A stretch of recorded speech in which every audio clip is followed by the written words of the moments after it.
Shalom jemaat Tuhan yang saya kasih dalam Kristus Yesus. Kita akan ibadah pada hari ini, dimanapun kau berada. Saya percaya bahwa engkau pasti mengalami kuasa Tuhan. Engkau mengalami kehadiran Tuhan yang luar biasa. Dan kuasa firman dan kuasa Roh Kudus bekerja di tengah-tengah seluruh jemaat Tuhan di mana kau berada. Baik yang ada di kota Bandung dan di sekitar kota Bandung, di arah pengembangan, di Indonesia, bahkan di seluruh muka bumi. Saya percaya bahwa tidak ada yang bisa membatasi untuk firman diberitakan. Dan sebelum kita mulai, saya rindu sekali kita bersama-sama berdoa, kita minta tuntunan Tuhan dalam untuk kita mendengarkan firman Tuhan. Mari kita berdoa. Bapa Sorgawi, terima kasih buat pagi hari ini, pagi yang indah, yang penuh dengan mukjizat dan kuasa Tuhan. Kami percaya ketika kami tadi memuji menyembah Engkau, kami mengalami lawatan Tuhan, kesembuhan sedang terjadi, kuasa roh sedang bergerak di tengah-tengah kami, mukjizat sedang terjadi dan sekarang kami lapar, haus akan firman Tuhan. Karena kami tahu bahwa hanya firman Tuhan yang bisa mengenyangkan hidup kami, memuaskan kami. Oleh karena itu kami berdoa biarlah kuasa firman Tuhan dinyatakan di tengah-tengah jemaat Tuhan.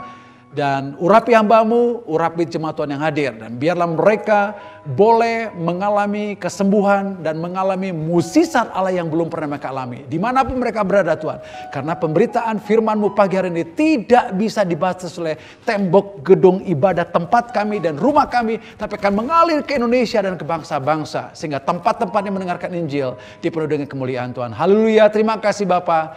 Amin. Jemaat Tuhan yang saya kasih dalam Kristus Yesus. Saya percaya bahwa ini hari-hari kita sedang melihat bagaimana mukjizat Allah sedang terjadi. Kita sudah berdoa untuk pandemi virus corona. Kita berdoa untuk kesembuhan. Kita boleh berdoa untuk pemulihan-pemulihan. Saya percaya bahwa tidak ada keraguan-raguan dan kebangunan dan kegerakan sedang terjadi. Mukjizat Allah sedang terjadi di mana-mana. Oleh karena itu jangan putus asa. Jangan berhenti. Terus bawa, masuk, desak dalam hadirat Tuhan. Bukan hanya kita desak masuk dalam hadirat Tuhan. Tuhan mendesak kita masuk dalam hadirat Dia. Dan mengalami kuasa yang belum pernah kita alami. Oleh karena itu hari ini, pagi hari ini, kita mau belajar kebenaran firman Tuhan. Saya percaya bahwa kebenaran akan memerdekakan kita, membangkitkan kita. Sepanjang bulan Mei, kita belajar bersama-sama tentang pribadi Roh Kudus. Kita belajar bagaimana Yesus juga diurapi oleh kuasa Roh Kudus, kita diurapi kuasa Roh Kudus supaya kita boleh memberitakan kebenaran firman Tuhan. Dan hari ini kita belajar bersama-sama. Gak cukup kita tahu pribadi Roh Kudus, tidak cukup kita yang namanya diurapi Roh Kudus. Kita harus senantiasa mengalami kekuatan kuasa Roh Kudus tidak terbatas dengan cara kita harus bergaul dan bergaul dengan Dia. Lebih daripada bergaul, kita dengar suaranya, kita dengar arahannya. Dan ketika kita mendengar arahannya, kita pasti mengalami mukjizat Tuhan. Sama seperti apa yang dialami oleh Petrus dan ketika dia pergi ke bait Allah, di pintu gerbang bait Allah ada orang yang sakit lumpuh. Dan orang itu minta pertolongan kepada dia. Dia bilang, emas dan perak aku gak punya. Kenapa dia bisa mengatakan demikian? Karena saya percaya Roh Kudus sedang mengurapi dia. Roh Kudus sedang berbicara kepada dia. Bahwa itu ada orang di luar daripada pintu gerbang bait suci mengalami lumpuh. Engkau sembuhkan dia. Ketika dia mendengar suara Tuhan dan Pak Petrus berjalan dan mengatakan bahwa demi nama Yesus orang Nazaret jadi sembuh dan orang lumpuh jadi sembuh dan seluruh Yerusalem geger saudara. Karena kenapa? Karena ada orang yang dengar suara Roh Kudus, karena bergaul dengan Roh Kudus dan mukjizat terjadi. Dan saya percaya bahwa jemaat dimanapun kau berada, setiap kita di tempat ini, baik ada di kota Bandung, di arah pengembangan, dimanapun kau berada, engkau juga saya pastikan mengalami mukjizat Tuhan dan kuasa Allah tidak terbatas. Satu firman Tuhan saya ingin sampaikan dalam 2 Korintus 13 ayat 13, demikian bunyinya. Kasih karunia Tuhan Yesus Kristus dan kasih Allah dan persekutuan Roh Kudus menyertai kamu sekalian. Paulus katakan kepada jemaat Korintus, demikian firman Tuhan. Kasih karunia Tuhan Yesus Kristus dan kasih Allah Bapa. Dan itu tidak berhenti sampai situ. Tidak berhenti dari kasih karunia Kristus Yesus. Tidak berhenti dengan kasih Bapa. Tapi dia sambung, ada satu lagi. Persekutuan dengan Roh Kudus. Dan dia katakan, itu yang menyertai kalian semuanya.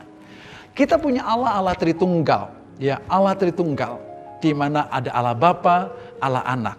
Allah Bapa ada di sorga, Yesus duduk sebelah kanan Allah Bapa di sorga, naik ke sorga. Dan sekarang Yesus pernah berkata kepada murid-muridnya bahwa dia akan naik ke sorga, dia akan berikan Roh Kudusnya ke muka bumi. Dan Roh itulah yang sedang bekerja. Sekali lagi saya katakan, Roh itulah yang sedang bekerja di mana-mana. Sehingga ada banyak yang namanya unlimited God itu. Unlimited God dinyatakan di mana-mana. Oleh karena itu, kita mau belajar bersama-sama satu firman Tuhan kembali tentang apa janji Tuhan tentang pribadi Roh Kudus. Mari kita lihat dari Yohanes pasal 14. Yohanes 14 ayat 15 sampai 17. Demikian firman Tuhan.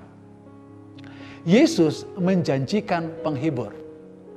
Jikalau kamu mengasihi aku, kamu akan nuruti segala perintahku. Aku akan minta kepada Bapa dan ia akan memberikan kepadamu seorang penolong yang lain, supaya ia menyertai kamu selama-lamanya. Yaitu Roh kebenaran. Dunia tidak dapat menerima dia, sebab dunia tidak melihat dia dan tidak mengenal dia.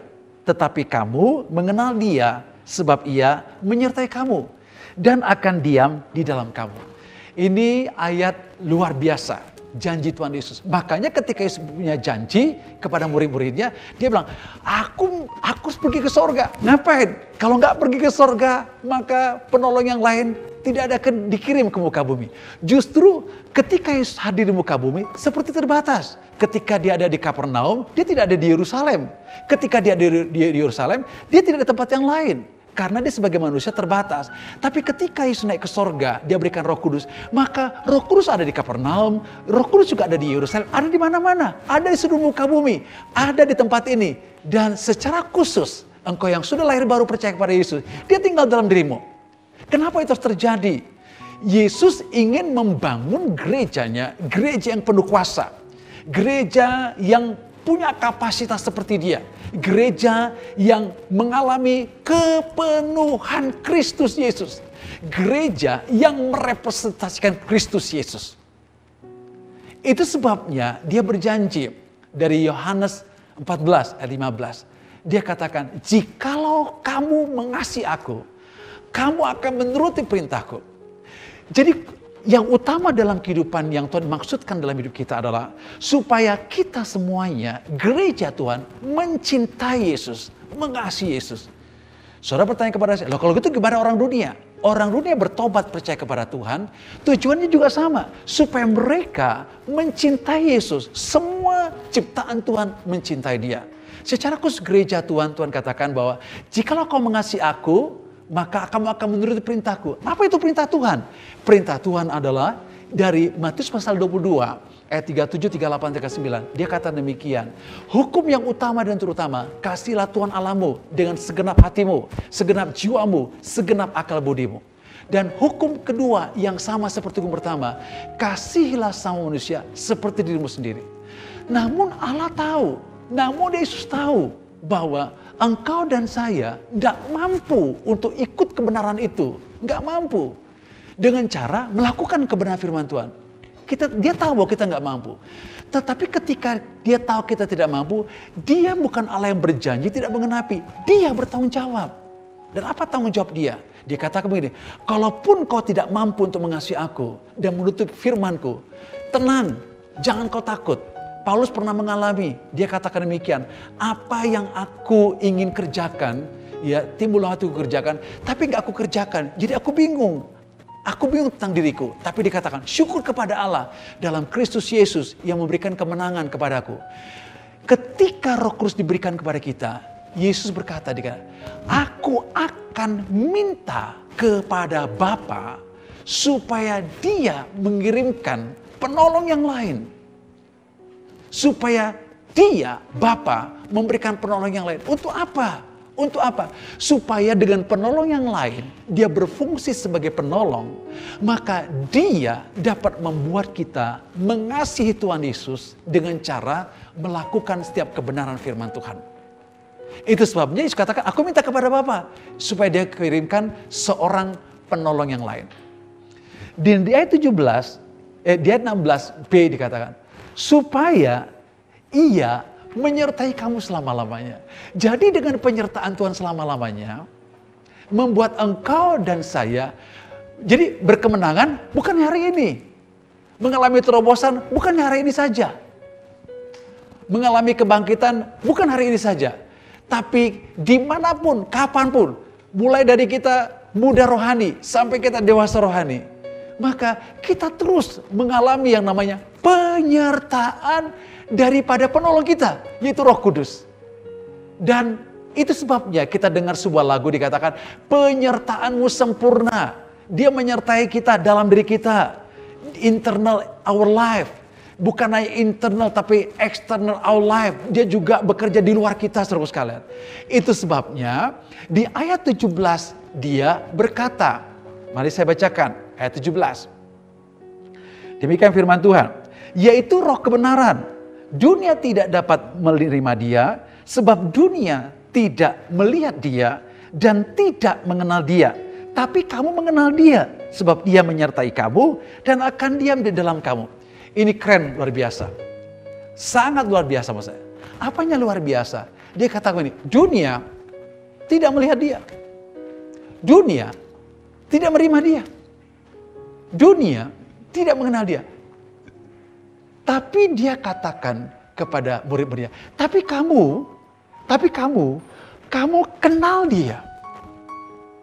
Bukannya kenal, tetapi dia menyertai kamu. Bukannya menyertai, tapi dikata dia akan diam dalam diri kamu. Kenapa dikatakan akan diam?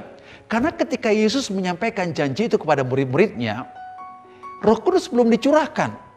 Tapi ketika Roh Kudus dicurahkan dan kita percaya kepada Yesus, menerima Kristus, maka Roh Kudus tinggal dalam diri kita. Jadi bagi kita sekarang dia bukan akan diam, tetapi dia diam di dalam diri kita. Sehingga Roma 8 ya ayat 15, 16 dan 17 mengatakan bahwa kita tidak menerima roh perbudakan yang buat kita takut lagi, tapi kita menerima roh yang berasal daripada Allah. Dan roh itu bersaksi bahwa kita adalah Allah. Roh itu bersama roh kita bersatu bersama-sama mengatakan, ya Aba ya Bapa. Jadi saya mau pastikan ketika kau lahir baru, di dalam dirimu ada diam sepenuhnya roh Allah. Dan roh Allah itu tidak pernah keluar daripada engkau. Gak pernah. Dia tidak pernah keluar. Dia tetap tinggal dalam dirimu. Terus saudara bertanya kepada saya, loh kalau orang berdosa bagaimana? Ketika orang berdosa, Roh Kudus tidak keluar daripada dia. Tapi yang ada adalah dia mendukakan Roh Kudus. Dia memiliki persekutuan yang tidak mendatangkan damai. Itu sebabnya ketika dia bertobat, ada persekutuan kembali dengan kuasa Roh Kudus. Oleh karena itu, poin pertama yang saya ingin tekankan bahwa dalam firman Tuhan ini bahwa dia pastikan tinggal dalam dirimu. Yesus janji demikian. Dan dia bukan tinggal dalam dirimu, tapi dia kata dia menyertai engkau. Iyalah. Dia pasti menyertai kita. Dia tinggal dalam diri kita, kemanapun kita berada, dia tinggal di sini. Berarti penyertaannya sempurna. Sangat sempurna sekali. Bukan hanya dia tinggal dalam diri kita dikatakan. Dan dia menyertai kamu. Bukan tinggal dalam diri kita, tapi dia bergerak di luar kita. Lewat apa? Lewat kuasa Roh Kudus. Lewat apa? Lewat urapan Roh Kudus. Makanya kita berani beritakan Injil. Kita hidup berkemenangan karena dia tidak hanya tinggal dalam diri kita, tapi dia ada di luar kita. Dan penyertaannya sempurna sekali. Itulah yang Tuhan ingin gereja pahami. Jangan mau diintimidasi oleh jahat. Jangan kau mau ditipu oleh jahat. Bagianmu adalah Roh Kudus tinggal dalam dirimu. Yang kedua, dia menyertai engkau dengan penyertaan sempurna. Dengan pengurapan dan juga dengan kuasa yang tidak terbatas. Nah yang saya mau tekankan adalah yang ketiga. Dia bukan hanya menyertai kita. Dia bukan hanya tinggal dalam diri kita. Tapi kamu akan mengenal dia. Ini yang lebih keren saudara sekalian. Yesus bilang ini, kamu mengenal dia. Saya sudah sekian tahun saudaraku sekali ikut Tuhan. Ada banyak hal saya tidak mengenal pribadi Roh Kudus. Kurang pengenalan saya. Sehingga ada kegagalan di kegagalan. Tetapi saudaraku sekalian, Yesus berkata, kamu mengenal dia. Berarti gini, apapun keadaan engkau, keadaan saya, keadaan gereja Tuhan. Ya, yang jelas bahwa dia punya ekspektasi bahwa engkau dan saya pasti akan mengenal dia. Mungkin kita melihat gereja mengalami keterpurukan. Mungkin kita lihat gereja mengalami kelemahan. Tapi jangan kau takut. Jangan engkau bimbang. Allah akan mengenapi bahwa gereja, engkau dan saya akan mengenal pribadi Roh Kudus. Kenapa penting sekali mengenal? Karena Efesus 3 ayat 18 dan 19 dikatakan, Paulus katakan kepada jemaat Efesus, aku berdoa supaya kamu bisa memahami betapa panjang, betapa lebar, betapa dalam, betapa tingginya kasih Kristus. Ayat 18. Ayat 19 dikatakan, dan aku berdoa supaya kamu bukannya memahami, tetapi mengenal kasih Kristus. Sekalipun itu melampaui akal dan pikiranmu. Dan di kata-kata terakhir dikata, supaya kamu mengalami kepenuhan Kristus Yesus. Jadi kita dibawa oleh Roh Kudus untuk mengenal Dia. Tujuan utamanya adalah bukan hanya untuk mencintai Dia, untuk mengasihi Dia, tetapi supaya engkau dan saya mengalami kepenuhan Kristus Yesus. Itu dahsyat dan luar biasa. Satu lagi, di dalam 2 Korintus pasal yang ketiga, ayat 17 dan 18. Di mana ada Roh Allah, di sana ada kemerdekaan. Ya, karena ada Roh Allah membawa kemerdekaan, kita dibawa dari satu kemuliaan kepada satu kemuliaan, kepada satu kemuliaan, sehingga hidup kita menjadi sama seperti Kristus. Maksudnya, mungkin engkau mengalami pergumulan dalam emosimu, mengalami pergumulan dalam pikiranmu, engkau jatuh bangun dalam dosa, engkau tidak mengalami kebangunan dan kegerakan. Tapi bukan berarti engkau ditakdirkan untuk mengalami demikian. Engkau pasti bangkit karena engkau akan diubah oleh Roh Kudus yang membawa kau dalam kemerdekaan. Dari satu kemuliaan demi kemuliaan yang ujung akhirnya to be like Jesus. Apapun, jemaat saya katakan, apapun keadaanmu hari ini, jangan lihat dirimu, tapi lihat bahwa apa yang Allah firmankan akan digenapi. Bahwa engkau akan dibentuk oleh karena pekerjaan Roh Kudus menjadi sama seperti Kristus. Tapi kau harus mengenal Dia. Mengenal pribadi Roh Kudus. Oleh karena itu, saya ingin menyampaikan hal di mana engkau dapat mengenal pribadi Roh Kudus. Poin pertama, untuk kau mengenal pribadi Roh Kudus, engkau harus sediakan waktu yang spesial untuk bersekutu dengan Dia. Saya terhadap jemaat Tuhan yang ada, yang hadir, banyak saya tidak kenal. Saya hanya tahu.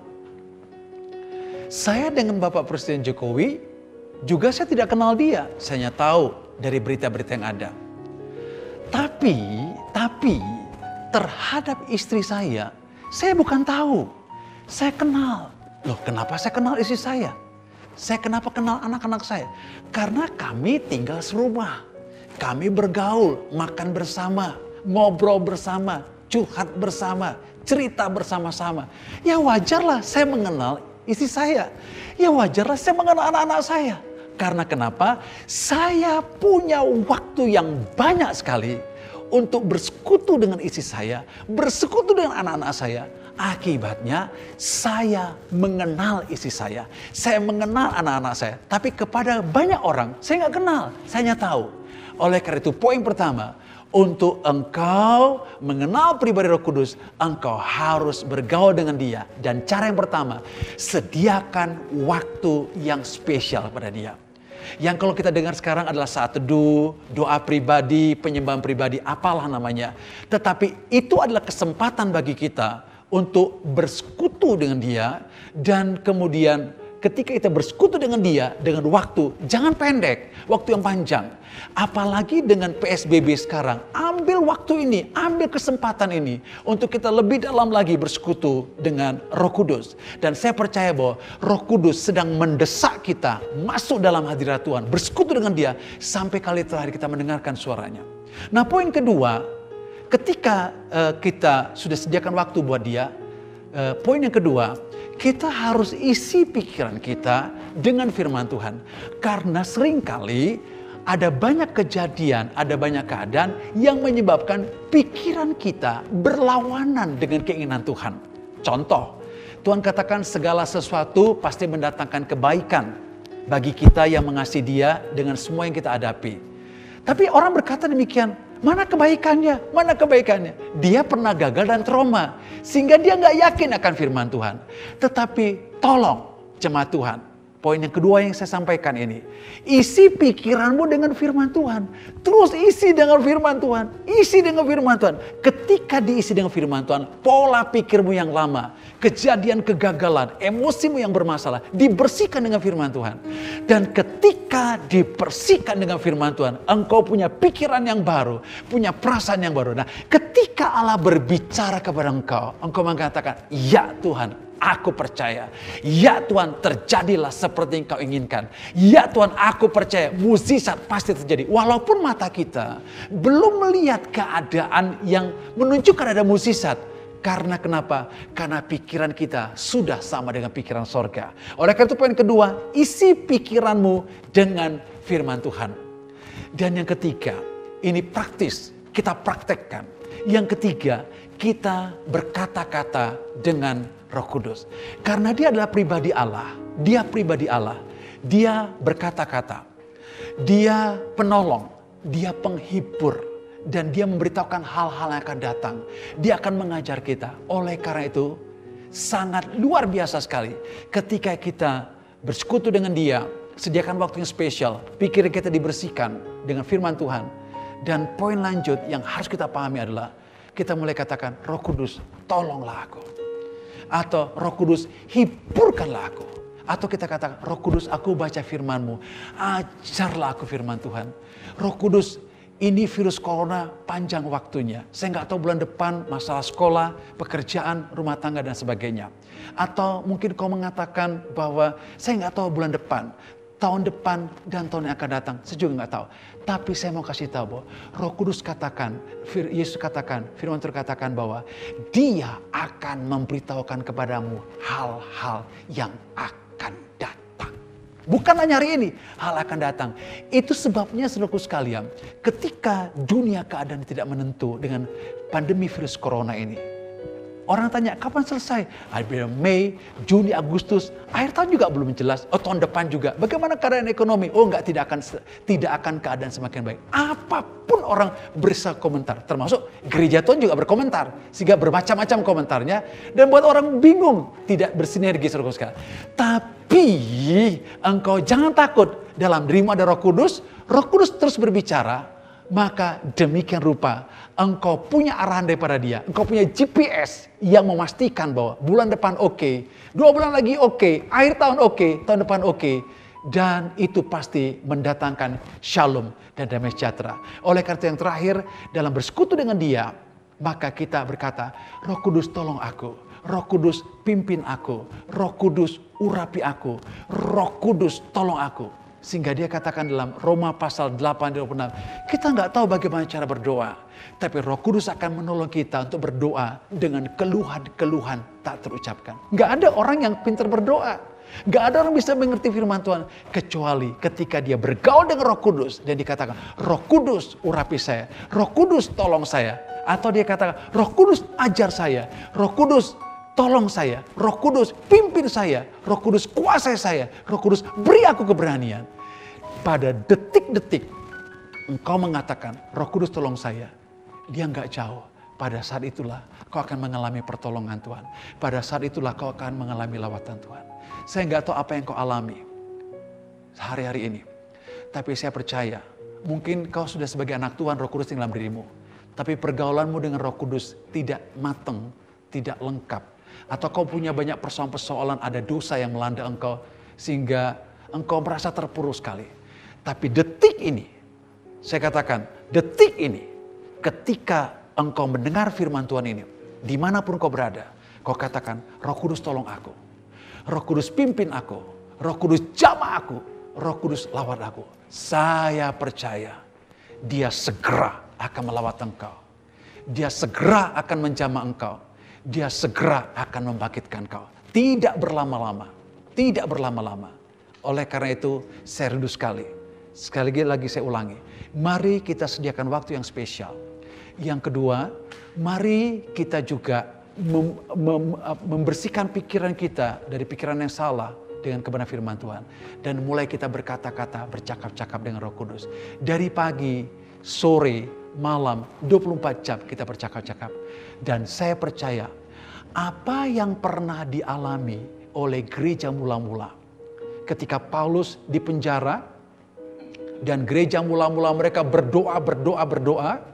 Ketika mereka berdoa, mereka dilawat oleh kuasa Roh Kudus. Dan tempat mereka berdoa digoncang oleh Roh Kudus. Dan Tuhan buat mukjizat.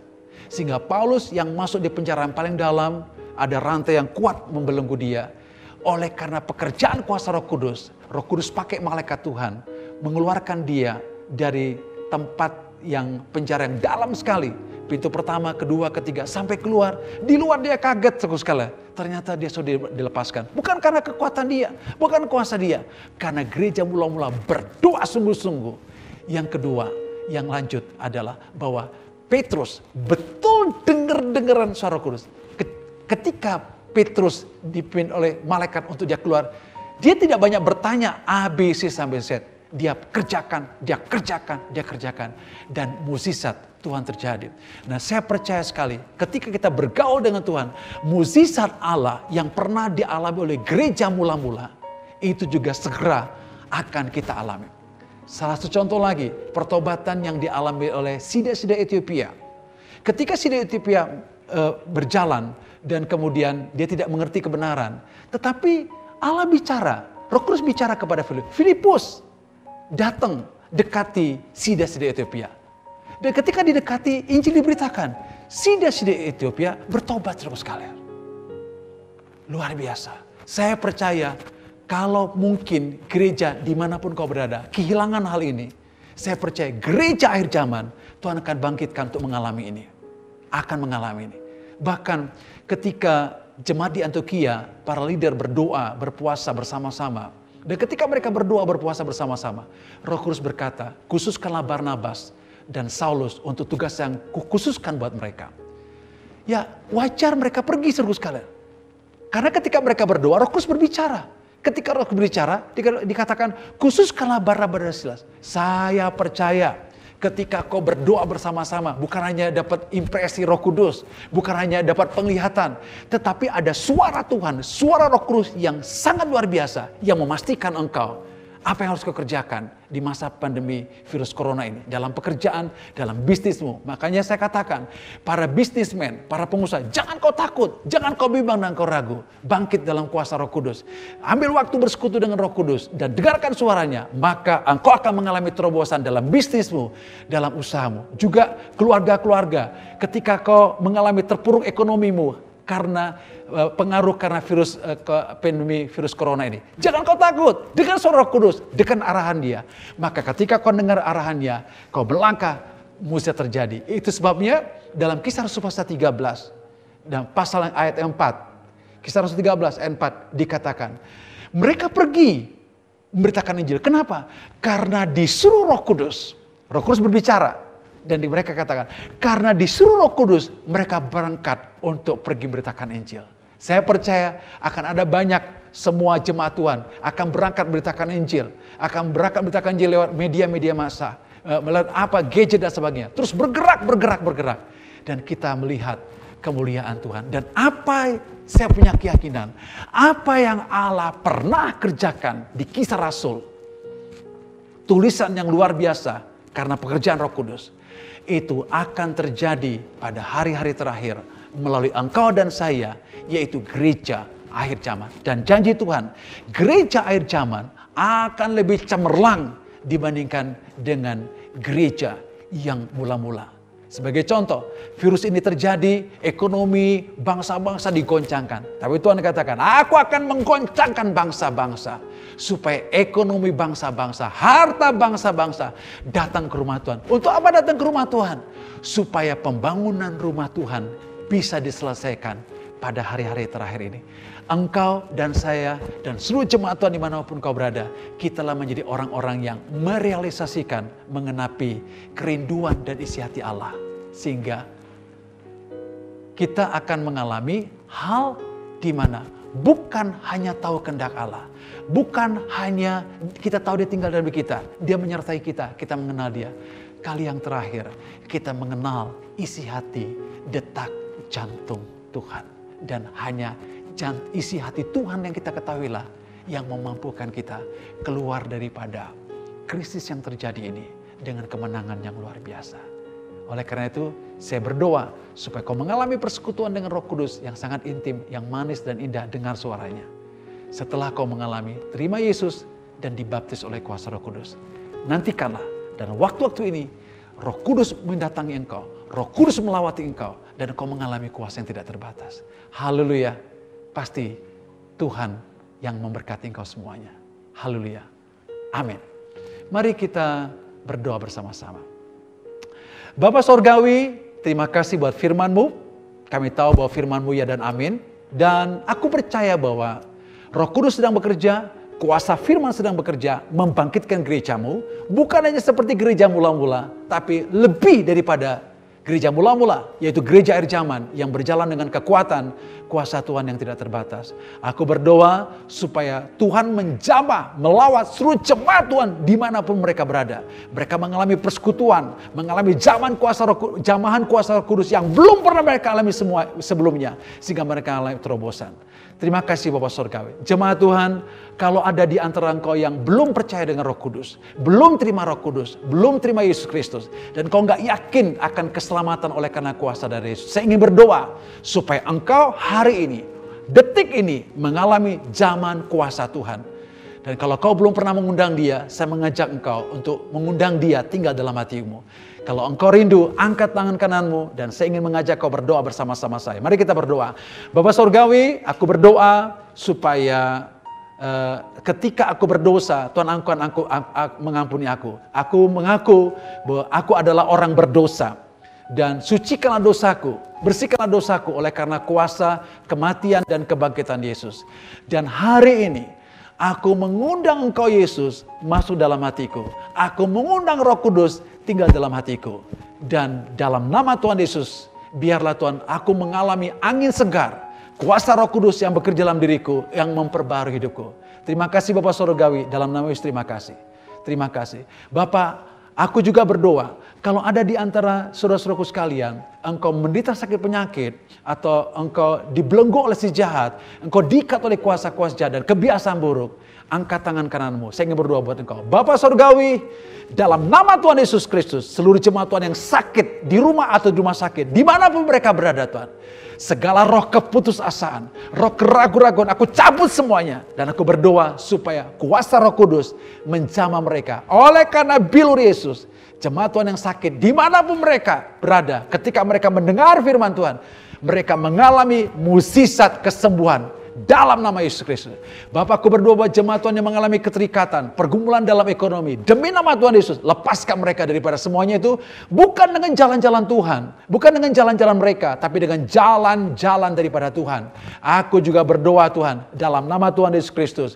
Kalau ada jemaat Tuhan yang mengalami kesulitan dalam ekonomi atau keterikatan kuasa gelapan, dalam nama Yesus Kristus, oleh karena kuasa Roh Kudus yang tidak terbatas, dimanapun mereka berada, mereka mengalami kelegaan, kelepasan yang luar biasa.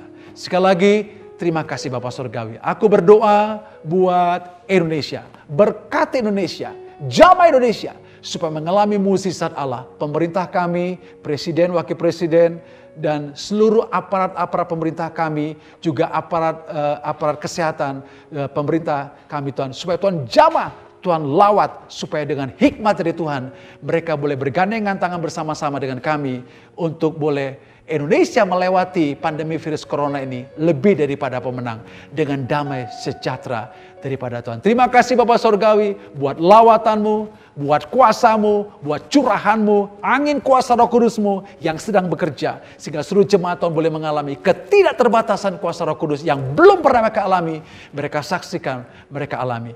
Terima kasih Bapak Sorgawi. Jemaat Tuhan, angkat kedua belah tanganmu, terimalah berkat Bapa. Hari ini ketika kau mendengarkan firman Tuhan dengan saksama, dengan rajin melakukannya, Tuhan akan mengangkat engkau ke atas segala bangsa di muka bumi. Keluar masuk rumahmu diberkati Tuhan. Di kota Bandung, di area pengembangan, di seluruh Indonesia, di seluruh pulau-pulau, kota, desa, di seluruh dunia, engkau diberkati oleh Tuhan. Engkau pasti diberkati Tuhan. Menjadi kepala, bukan menjadi ekor. Apapun yang kau perbuat, kau akan berhasil. Dan kau akan mengalami persekutuan dengan Roh Kudus yang belum pernah kau alami. Dengar suaranya, kau tahu melakukan firman-Nya. Itulah yang menyertai engkau dari sekarang sampai selama-lamanya. Terima kasih Bapak Sorgawi, terima kasih. Demi nama Yesus, mari kita katakan bersama-sama, haleluya, amin. Jemaat Tuhan, alamilah mukjizat Tuhan, pekerjaan Tuhan dahsyat selama minggu-minggu ini, minggu ke depan. Tuhan menyertai engkau. Haleluya. Amin.